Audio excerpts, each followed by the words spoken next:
नमस्कार, सिटी समाचार में आपका हार्दिक स्वागत है। सबसे पहले एक नजर आज की सुर्खियों पर।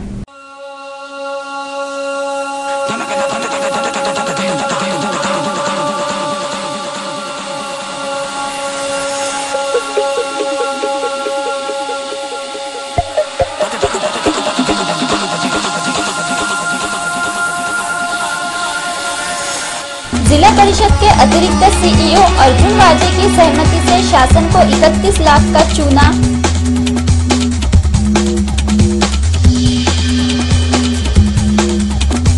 निम्भोरा में आपसी विवाद में एक की हत्या।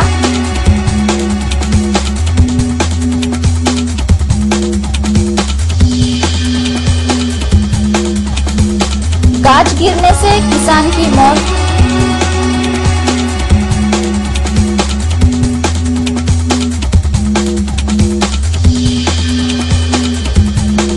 और कस्तूरबा गांधी अस्पताल कुपोषण का शिकार।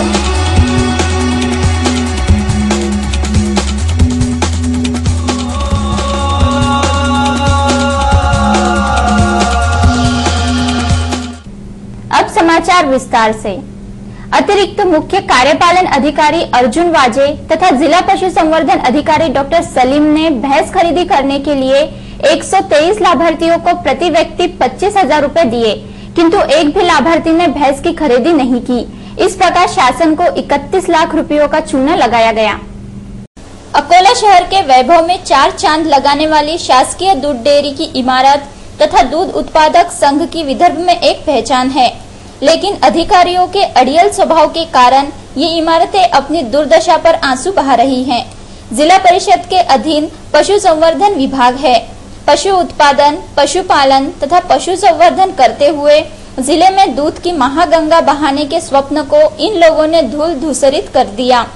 परिणाम यह हुआ कि अनेक वर्षों से दूध का धंधा करने वाले लोगों ने यह काम ही छोड़ दिया। परिणाम यह हुआ कि लोगों का रुझान पैकेट के दूध की ओर बढ़ा। अतिरिक्त मुख्य कार्यपालन अधिकारी अर्जुन वाजे के अधीन पशु संवर्धन विभाग ने केवल कागजों पर ही भैंसे और दूध की गंगा दिखाई है और शासन को 31 लाख रुपयों का चूना लगाया है। 123 लाभार्थियों को प्रति व्यक्ति 25,000 रूपए भैंस खरीदने के लिए दिए गए, किंतु वास्तविकता यह है कि ना ही भैंसे खरीदी गई और ना ही दूध की गंगा बही। अधिकांश भैंसों की खरीदी खामगांव से बताई गई है। जिस उद्देश्य के लिए शासन ने निधि उपलब्ध कराई थी, उस निधि को अर्जुन वाजे, जिला पशु संवर्धन अधिकारी डॉक्टर सलीम तथा लाभार्थियों ने डकार लिया। अर्जुन वाजे के कुछ किस्से ऐसे हैं कि हम अवाक रह जाते हैं। इन्हीं किस्सों के कारण विभागीय आयुक्त ने उनकी जांच के आदेश जारी कर दिए हैं। इन सभी घपलों के अलावा शिक्षकों के तबादले को लेकर जिला परिषद में किस्म किस्म की बातें की जा रही है। अकोला से 12 किलोमीटर की दूरी पर स्थित ग्राम निम्भोरा में एक व्यक्ति की हत्या हो जाने की वजह से सनसनी फैल गई है। शक के आधार पर पुलिस ने कुछ व्यक्तियों को हिरासत में लिया है। अकोला शहर से 12 किलोमीटर की दूरी पर स्थित ग्राम निम्भोरा में एक व्यक्ति की हत्या को लेकर सनसनी फैल गई है। प्राप्त जानकारी के अनुसार पारिवारिक विवाद के कारण चचेरे भाई ने ही अपने भाई को मौत के घाट उतार दिया। घटना मंगलवार की रात 8 साढ़े 8 बजे की बताई गई है। बुधवार 6 जुलाई की सुबह गांव के पास मृतदेह दिखाई देने के बाद घटना प्रकाश में आई। ग्राम निम्भोरा निवासी 45 वर्षीय मुरलीधर शेषराव ताथोड़ तथा उसका चचेरा भाई सुरेश नाजुकराव ताथोड़ के बीच जमकर बहस हुई। यह बहस इतनी चरम पर पहुंची कि उसका रूपांतर झगड़े में हो गया तथा पुलिस स्टेशन में दोनों ने एक दूसरे के खिलाफ शिकायत भी दर्ज करा दी। मंगलवार की रात इन दोनों में फिर झगड़ा हुआ। इस बार सुरेश नाजुकराव ताथोड़, उसके 3 बेटे तथा सुरेश का भाई, इन सभी ने मिलकर मुरलीधर की बहुत ही निर्दयता से पिटाई की। मारपीट के दौरान पाइप तथा कुल्हाड़ी का इस्तेमाल किया गया। मुरलीधर को अधमरी हालत में छोड़कर सभी वहां से चले गए। बुधवार की सुबह जब ग्रामीणों ने शव देखा तो गांव में हड़कंप मच गया। घटना की जानकारी मिलते ही अकोटफैल पुलिस तथा स्थानीय अपराध शाखा पुलिस डॉग यूनिट के साथ घटनास्थल पहुंचे।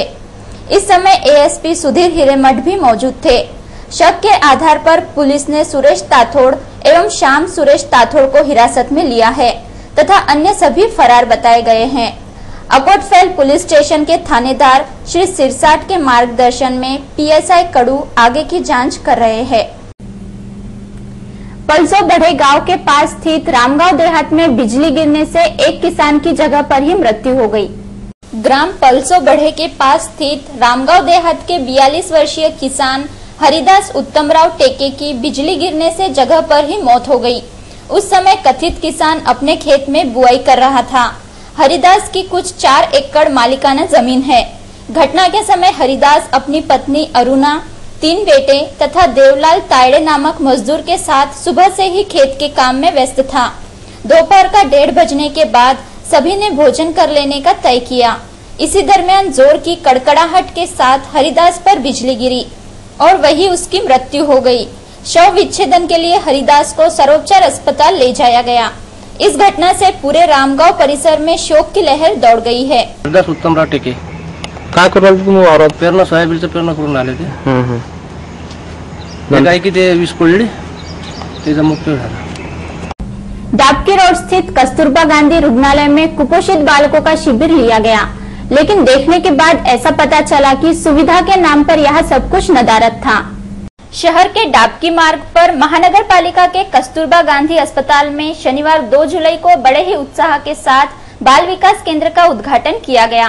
केवल 4 दिनों में ही महानगर पालिका के आरोग्य विभाग की कलई बाल विकास केंद्र में फैली अव्यवस्थाओं ने खोलकर रख दी। इस बाल विकास केंद्र में कुपोषित बच्चों सहित शारीरिक रूप से कमजोर बच्चों को रखा गया है। इस बाल विकास केंद्र में जनरेटर तो छोड़िए, एक अदद इन्वर्टर की व्यवस्था भी नहीं की गई है, जिसके कारण कुपोषित बच्चों सहित उनके परिजनों को अंधेरा और गर्मी में रहना पड़ रहा है। यहाँ के अधिकांश ट्यूबलाइट बंद है, पंखे बीमार चल रहे हैं। उस पर तुक्का यह है कि महानगर पालिका के आरोग्य विभाग का एक भी डॉक्टर अथवा परिचारिका यहाँ ठहरने को तैयार नहीं है, जिसके कारण कुपोषित व कमजोर बच्चे उनके परिजनों के साथ यहाँ लावारिस अवस्था में पड़े हैं। महानगर पालिका का आरोग्य विभाग इन बच्चों सहित उनकी माताओं से क्रूर मजाक कर रहा है।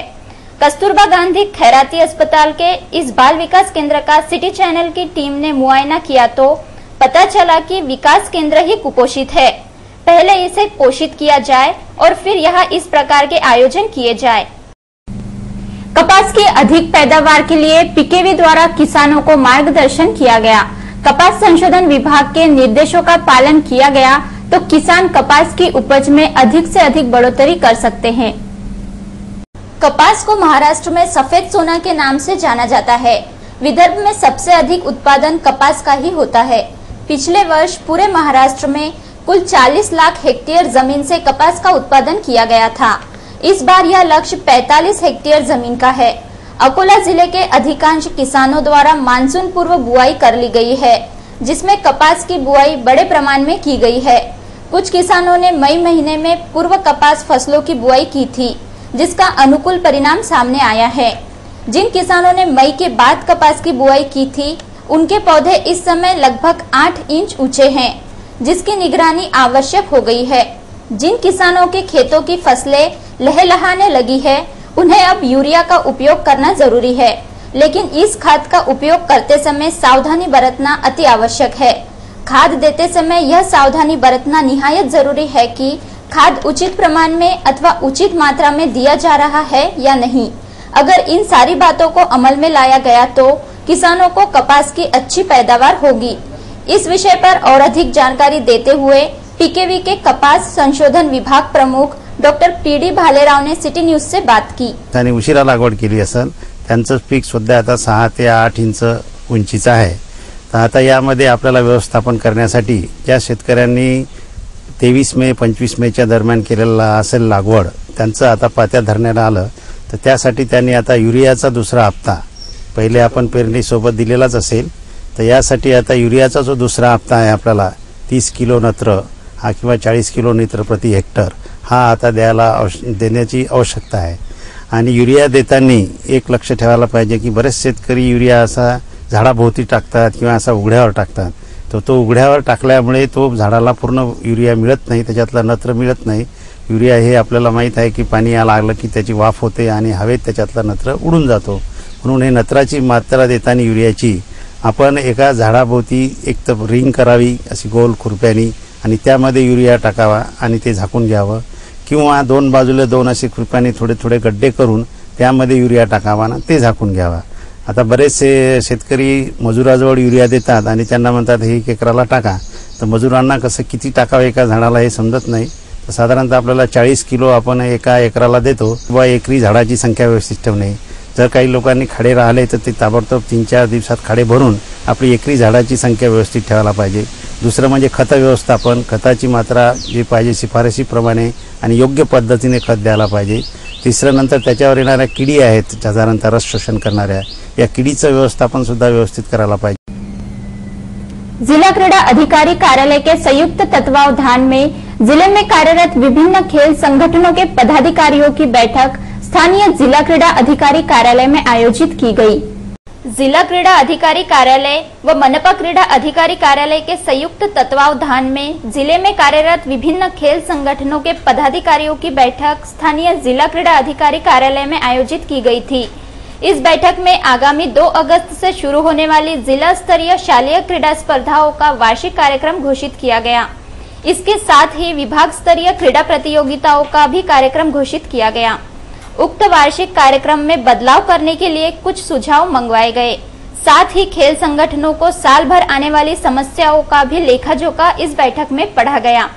उल्लेखनीय है कि शालेय जिला स्तर स्पर्धा का आयोजन मनपा क्रीड़ा प्रशासन की ओर से किया जाता है, किंतु इस बैठक में मनपा प्रशासन का एक भी अधिकारी उपस्थित नहीं था, जिससे मनपा की खेल विषयक गंभीरता दिखाई दी.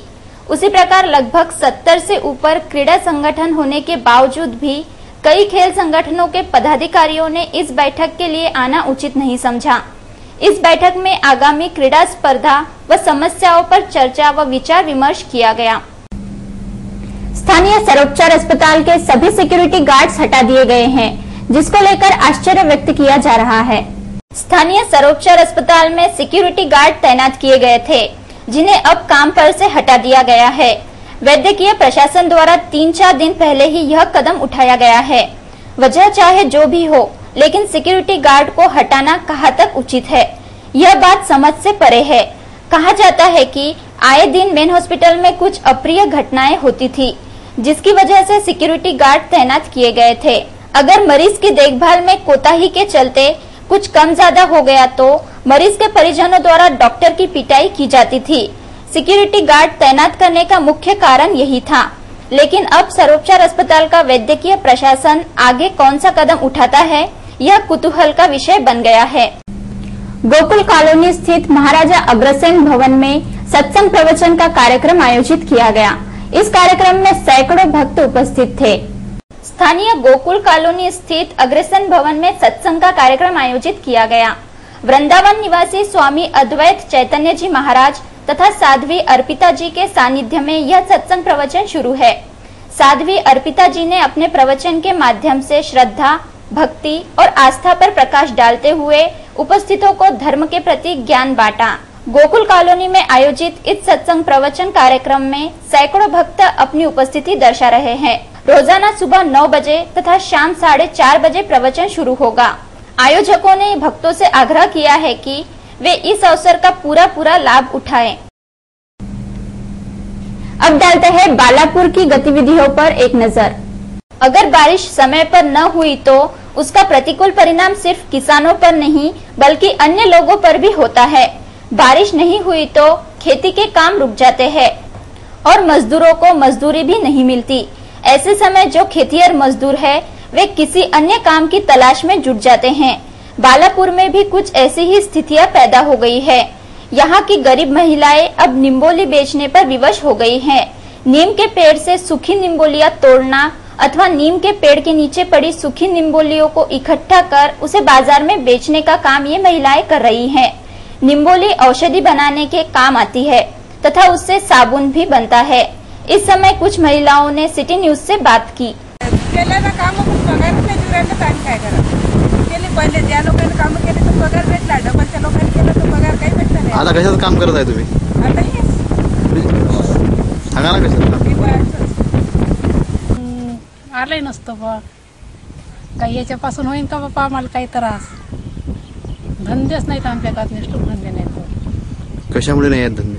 आता धंदे हे वावरातलं सदर हे झालं अटपलं, आता काय धंदे आहे तर गरीब लोक आले.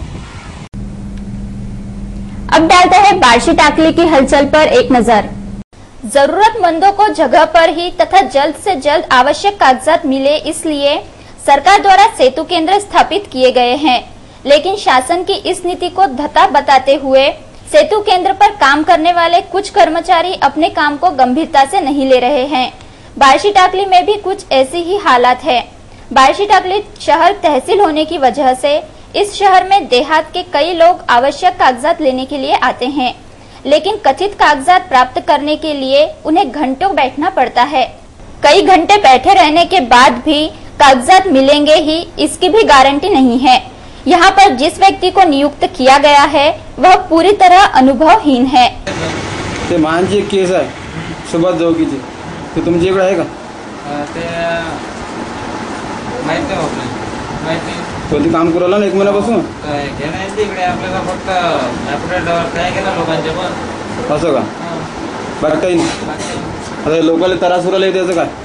ते चालले गेले, ते कॅम्प्युटर बसणारे ते तिकडे चालले गेले. कुठं? साहेबांनी भेटायला, काळे साहेबांना. ती कोणा जिम्मेदार माणूस कोणासाठी? इथं मला कळलं जिम्मेदार बसायला फक्त. इस केंद्र के अधिकारी तथा कर्मचारी भी कार्यालय से गायब रहते हैं। कुछ नागरिकों ने सिटी न्यूज से बात करते हुए मांग की है कि इस सेतु पर काम करने वालों के खिलाफ वरिष्ठ अधिकारियों द्वारा कार्रवाई की जाए। म्हणतात आम्ही बसत नाही, तुमचा फोटो हे पुढे कळत नाही. दाखल्यासाठी पैसे लावले, कशाचा दाखला तुमचा? हे लेकराचा आहे बा, ते काय फोटो काय. बरं, याचं म्हणणं काय? मला काही लिहिलं नाही. त्याचं म्हणणं काय, देतात का नाही टाइम? नाही, देऊनच नाही राहिले. थांबा करून राहिलं. कुठं भेटलं पाहिजे म्हणजे. कोणत्या गावचे होते तुम्ही? काय तुमची केस कोणती आहे? ते वारससाठी आहे, ते सही घ्यायला गेले. ते कधी बसून होतं मी इथं? गाडी नाही आम्हाला जायला, अर्जंट जायला लागते. आज कधी गेली तुम्ही केस दाखल? ते नेले सोबत कॅम्प. बर. फिलहाल कई किसानों पर दोबारा बुआई का संकट मंडरा रहा है। अगर कुछ ही दिनों में बारिश नहीं हुई तो बहुत से किसानों को समस्याओं का सामना करना पड़ सकता है। कई खेतों में अभी भी फसलों की स्थितियां ज्यादा चिंताजनक नहीं है। जो बीज खेतों में बोए गए थे वे अंकुरित हो चुके हैं। अब इन्हीं अंकुरों को पौधों में तब्दील होने के लिए एक दमदार बारिश की जरूरत है। बहुत से किसान इसी उम्मीद पर बादलों की ऐसी गरज सुनना चाहते हैं जो झमाझम बारिश में तब्दील हो और किसानों को राहत पहुंचाए। अंत में एक नजर आज की सुर्खियों पर।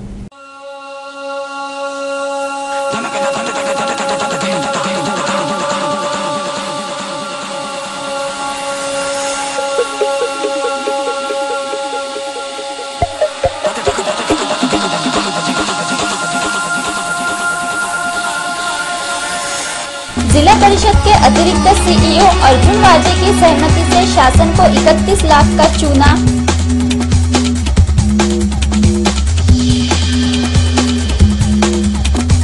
निमधरा में आपसी विवाद में एक की हत्या।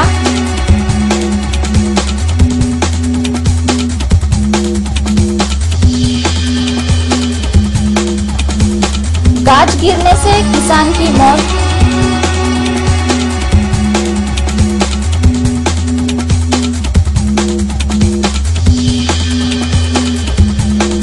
और कस्तूरबा गांधी अस्पताल कुपोषण का शिकार।